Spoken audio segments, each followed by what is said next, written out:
Bonjour, bienvenue à ce message lumière de la famille Myriam. C'est une grande joie de se retrouver, surtout en cette belle fête de la Transfiguration. Au numéro 555 du catéchisme de l'Église catholique, on dit pour un instant, Jésus montre sa gloire divine, confirmant ainsi la confession de Pierre. Précédemment, Pierre avait dit « Tu es le Christ, le Fils du Dieu vivant ». Il montre aussi que pour entrer dans sa gloire, il doit passer par la croix à Jérusalem. Moïse et Élie avaient vu la gloire de Dieu sur la montagne. La loi et les prophètes avaient annoncé les souffrances du Messie. La passion de Jésus est bien la volonté du Père. Le Fils agit en tant que serviteur de Dieu. La nuée indique la présence de l'Esprit Saint. Donc, toute la Trinité apparut. Le Père dans la voix, le Fils dans l'homme, l'Esprit Saint dans la nuée lumineuse. Et c'est ce qu'on retrouve dans l'antienne d'ouverture de la messe. C'est vraiment une manifestation de la Trinité. Tout le mystère de notre foi est contenu dans cette fête. C'est vraiment une très belle fête. En peu de mots, avec une image qui vaut 1000 mots, nous voici au cœur du mystère de notre foi. J'ai fait un parallèle avec une autre théophanie, une autre manifestation de Dieu, un peu plus douloureuse, mais les deux, tu vas voir, ça va très très bien ensemble. J'ai pris l'agonie de Jésus au jardin des Oliviers. J'ai fait un parallèle entre les deux, puisque le catéchisme nous disait que c'était l'annonce de la Passion. Je me suis dit qu'on trouverait peut-être quelque chose au jardin des Oliviers. Et j'ai été vraiment émerveillée de ce que j'ai trouvé. Sauf que, à la Transfiguration, c'est le Père qui parle. Celui-ci est mon Fils bien-aimé, qui a toute ma faveur.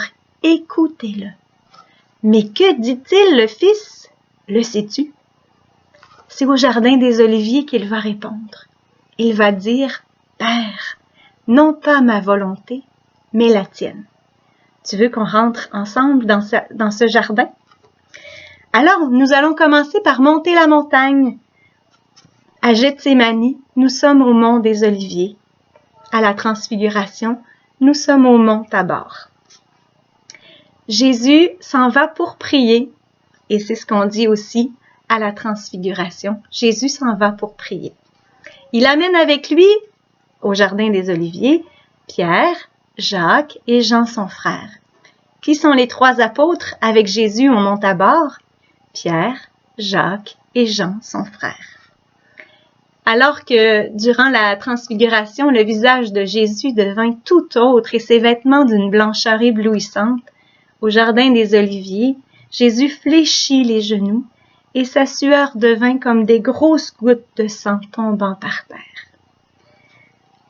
À la Transfiguration, on voit Moïse et Élie qui s'entretiennent avec Jésus de son départ qui allait se faire à Jérusalem.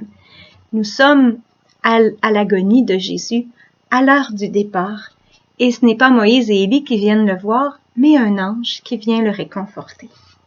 Dans les deux manifestations, théophanie, les disciples sont accablés de sommeil.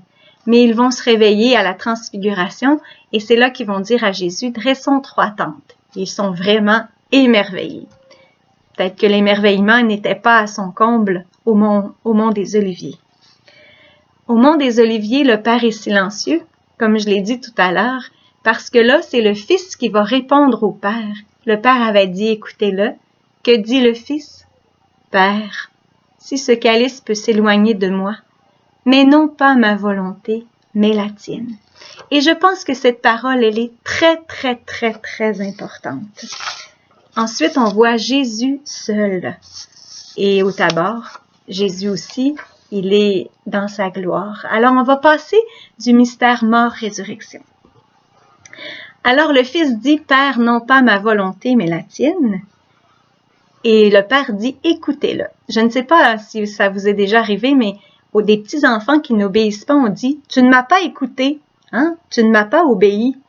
Alors, écoutez-le, ça veut dire, vivez l'obéissance comme le Fils, parce que lui dit, Père, non pas ma volonté, mais la tienne.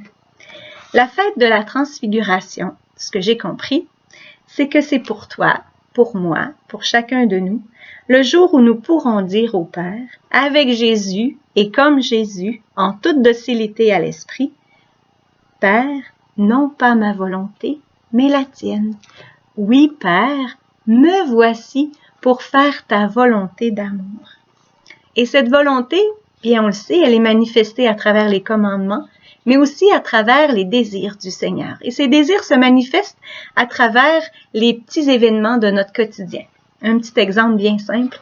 La semaine passée, nous avons reçu de jolies pêches et nous étions en train de les arranger. Et je dis à la petite sœur cuisinière, on pourrait manger des pêches au thon, c'est très bon. Et puis là, elle dit, j'ai prévu autre chose. J'ai dit, c'est correct. Mais imaginez-vous donc, quelques heures plus tard, une amie nous téléphone et nous dit, est-ce que vous voulez venir souper dimanche? Je ferai des pêches au thon. Alors, ça m'a fait sourire, mais cette amie, elle a été docile à l'esprit. Des fois, on pense que la docilité à l'esprit, c'est dans des grandes choses, mais c'est dans les petites choses qu'elle se manifeste. Les désirs du Seigneur, ils sont dans notre cœur, on a juste à écouter la voix de Dieu. Alors, ce que je te souhaite en cette belle fête, c'est d'écouter la voix de Jésus dans ton cœur et de dire « Oui, Père ». Puis j'ai remarqué que quand je disais oui à la volonté de Dieu, j'avais la grâce. Des fois, on attend d'avoir la grâce pour dire oui, mais c'est quand on dit oui qu'on a la grâce. Ne l'oublie pas. Je te souhaite une belle journée. Au revoir et à demain.